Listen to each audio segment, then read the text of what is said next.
पति ने बीवी को रेड लाइट एरिया के कोठे पर पकड़ा, फिर बीवी के लिए जो किया जानकर सैल्यूट करने पर मजबूर हो जाएंगे। और चाइना की सबसे निर्दयी रानी जिसने राजगद्दी के लिए खुद के बेटे से शादी की और अपने ही परिवार को मार दिया। और बांग्लादेश में खतरनाक सांपों को पकड़कर उनकी जान बचाने वाले कौन है ये बच्चे, और क्या इन हवा में उड़ते पहाड़ों का राज जानकर चौंक जाएंगे। और सिगरेट तंबाकू से कई लोगों की जान जाती है, फिर भी गवर्नमेंट इसे बैन क्यों नहीं करती। क्या पैसों के लिए हो रहा है लोगों की जान के साथ खिलवाड़। और भारतीय द्वारा बनाई गई बाइक जिसका क्रेडिट ब्रिटिश ले गए। जानने के लिए बने रहिए वीडियो के एंड तक। नंबर 1 दोस्तों, ये कहानी सुनकर आपके भी आंखों में आंसू आ जाएंगे। तानिया नाम की एक लड़की पहली बार अकेले मुंबई जा रही थी। उसका पति साहिल मुंबई के मल्टीनेशनल कंपनी में काम करता था और उसने ही इसके लिए टिकट बुक की थी कि उनकी शादी को कुछ ही महीने हुए थे। तानिया जब आ रही थी तब उसके सामने 2 लोग थे जिन्होंने पहले तो आपस में बात नहीं की, और इतनी लंबी ट्रेन के सफर थी तो तानिया की भी उनसे दोस्ती हो गई। जब मुंबई पास था तब दोनों ने तानिया को जबरदस्ती चाय ऑफर की और उसके बाद तानिया बेहोश हो गई। जब उसको होश आया तब वो एक गाड़ी में थी और उन लोगों ने उसे कोठे पर बेच दिया। और इधर साहिल ने उसे ढूंढने की बहुत कोशिश की लेकिन वो नहीं मिली। कोठे पर वो काम करने के लिए तैयार नहीं थी, इसलिए उसके साथ बहुत बुरा सलूक हुआ। लेकिन 16वें दिन वो टूट गई और फिर उसे पहले ग्राहक के पास लेकर जाया गया। जैसे ही ग्राहक और तानिया कमरे में गए तो वो रोने लगी। वो ऐसे रो रही थी ताकि आवाज बाहर न आए। उसने पूरी कहानी बताई और ये आदमी अच्छा निकला, इसलिए उसके पति का फोन किया और यहाँ पर बुलाया। आखिरकार उसके पति को अपनी पत्नी मिल गई और फिर उसने पुलिस को फोन किया और 2012 में इनके साथ और भी कई लड़कियों को रेस्क्यू किया गया। नंबर 2 दोस्तों, दुनिया में कुछ जगह पर सांप को भगवान माना जाता है तो वहीं कई जगह पर सांप को देखते ही उन्हें मार दिया जाता है। सांप के लिए हमेशा ही लोगों के बीच एक नकारात्मक सोच रहती है और बांग्लादेश के ये छात्र इसी को ठीक करना चाहते हैं। कई लोग इन्हें सपेरा कहते हैं। ये डिजिटल सपेरा सांप के रक्षक है। ये सांप को लोगों के घर और इमारत में से पकड़ लेते हैं और फिर इन्हें उनके नेचुरल हैबिटेट और जंगल में छोड़ कर आते हैं। आमतौर पर सपेरे ऐसा नहीं करते। कई बार इन्हें सांप जख्मी और बुरी हालत में मिलते हैं तब ये उनका इलाज भी करते हैं। सपेरे जो होते हैं वो इसे अपने धंधे की तरह देखते हैं, लेकिन ये लोग बस सांप की रक्षा करना चाहते हैं। और ये लोगों को ये भी बताते हैं कि सांप खतरनाक नहीं होते, जब तक उन्हें ना छेड़ा जाए तब तक वो कुछ नहीं करते। इन विद्यार्थियों के लिए एक लाइक तो बनता है। नंबर 3 दोस्तों, चाइना की एक ऐसी खूबसूरत औरत थी जिसकी खूबसूरती को देखकर राजा ने उसे अपनी रानी बना डाला और उस रानी ने उसके परिवार को सत्ता के लिए तबाह कर दिया। मैं बात कर रहा हूँ वू ज़ेटियान की। ये बहुत ही ज्यादा खूबसूरत थी। इन्हें चीन की सबसे खूबसूरत और सबसे शातिर रानी कहा जाता था। ये खूबसूरत थी इसीलिए राजा को देखकर ही इससे प्यार हो गया और इसे अपनी चौथी रानी बनाया। लेकिन खूबसूरती की वजह से ये राजा की सबसे पसंदीदा रानी बन गई। और फिर राजा जब बीमार होने लगा तो चीन में जब राजा मर जाता है तो सारी रानियों को संन्यास लेना पड़ता है। लेकिन ये रानी को राजपाट इतना पसंद था कि उसने राजा के पहले बेटे के साथ अपना टाका भिड़ा लिया। राजा के बेटे को भी ये बहुत पसंद थी और फिर राजा की मृत्यु के बाद दोनों ने शादी कर ली। नाम के लिए तो ये राजा था लेकिन असली राजपाट वो ज़ेटियान संभाल रही थी। इसी बीच उसने सत्ता के लिए अपने परिवार में से कई लोगों को मारा, यहाँ तक कि अपने बेटों के परिवार को भी जेल में डाल दिया। नंबर 4 दोस्तों, एक बार जरा आप इन पहाड़ों को देखिए। देखकर लगता है जैसे कि ये पहाड़ हवा में उड़ रहे हो। ये पहाड़ मार्बल जैसे बड़े ही मजबूत पत्थर से बने हुए हैं, लेकिन इसके बाद भी पानी और हवा ने इन पहाड़ों को काट कर अंदर से खोखला बना दिया है। इसके अंदर ये जो कमाल की डिजाइन बनी हुई है इसे कुदरत ने ही बनाया है। ज्यादातर ऐसे पहाड़ पानी के आसपास से होते हैं और कमाल की बात तो ये है कि इन पहाड़ के अंदर जो पानी भरे होते हैं या इनके अंदर से जो पानी बह रहा होता है वो बाहर के पानी से कई गुना ज्यादा ठंडा होता है। और कुछ जगह पर पानी ज्यादा मिनरल वाला भी होता है और कुछ जगह पर ये इतने ज्यादा खोखले हो गए हैं कि इन्हें देखकर ऐसा लगता है जैसे कि ये पहाड़ हवा में उड़ रहे हो। नंबर 5 सिगरेट और तंबाकू कुछ ऐसी चीजें हैं जो सबकी सेहत के लिए बहुत ही ज्यादा खराब है। तो आखिर इसे भारत में बैन क्यों नहीं किया जाता? तो इसका ये कारण है कि हमारी इंडियन इकोनॉमी में बहुत ही ज्यादा बड़ा योगदान देती है। जैसे कि सिगरेट की कंपनी भारत की इकोनॉमी को हर साल 35,000 करोड़ रुपए कंट्रीब्यूट करती है और वहीं तंबाकू की बात करें तो ये रेवेन्यू में 11 लाख करोड़ रुपए कंट्रीब्यूट करती है। इसीलिए इन्हें बैन नहीं किया जा सकता। लेकिन अगर इन सभी चीजों को साइड में रखकर इसे बैन भी कर देंगे तो भारत में कई लोग हैं जिन्हें इनकी लत लगी हुई है और बैन करने से इनकी हालत नशीले पाउडर जैसी हो जाएगी। यानी कि लोग इसे दुगना पैसा देकर इल्लीगली खरीदेंगे और उस पैसे को गवर्नमेंट ट्रैक भी नहीं कर पाएगी और वो पैसा भारत की इकोनॉमी में भी नहीं आएगा क्योंकि इल्लीगल काम कर रहे हैं तो टैक्स नहीं लग पाएगा। इसीलिए इसे बैन नहीं किया जा सकता। Number 6 famous car company Volvo के बारे में आप जानते होंगे। ये लोग अपनी कमाल की कार क्वालिटी के लिए जाने जाते हैं। इनकी कार काफी मजबूत आती है और इसी का प्रदर्शन करते हुए जब इन्होंने एक ऐसा अनडैमेज्ड कार का पिलर बनाया था तो सब चौंक गए। ये दिखाना चाहते थे कि इनकी कार कितनी ज्यादा मजबूत आती है और यही दिखाने के लिए जब इन लोगों ने इस कार के पिलर को बना के तैयार कर दिया था और ये देखने के बाद लोग इतने ज्यादा शॉक हो गए थे कि वर्ल्ड रिकॉर्ड वालों ने इन्हें एक वर्ल्ड रिकॉर्ड ही दे दिया और ये था सबसे बड़ा व्हीकल टावर बनाने का।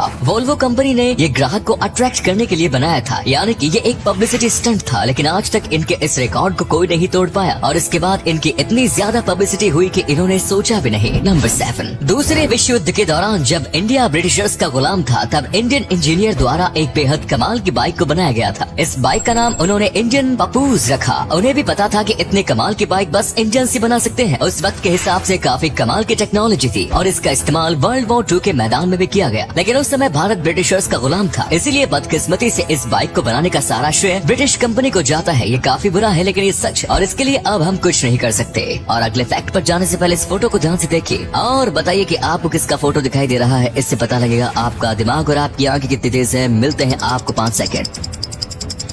नंबर 8, दोस्तों आपने कई बार लोगों को ऐसी पतली रस्सी पर चढ़ते हुए देखा होगा। कई बार ऐसे लोग अपने इस करतब को दिखाने शहर में आते हैं, लेकिन क्या होगा अगर हम इसे एक अलग ही लेवल पर लेकर जाएं तो? जैसा कि पॉली ने किया, इन्होंने नंगे पांव करीब 2.2 किलोमीटर की इतनी पतली रस्सी पर चलकर दिखा दिया। ये कारनामा वाकई में काबिले तारीफ था। ये करने में इन्हें करीब 2 घंटे से भी ज्यादा का समय लगा। सोचिए 2 घंटे तक कुछ इस तरीके से हवा में चलना कितना ज्यादा मुश्किल होगा, और यही वजह है कि इन्हें वर्ल्ड रिकॉर्ड भी दिया गया था। और इनके इस रिकॉर्ड को आज तक कोई नहीं तोड़ पाया और शायद ही कोई तोड़ पाएगा, क्योंकि ये कारनामा करना आसान बात नहीं।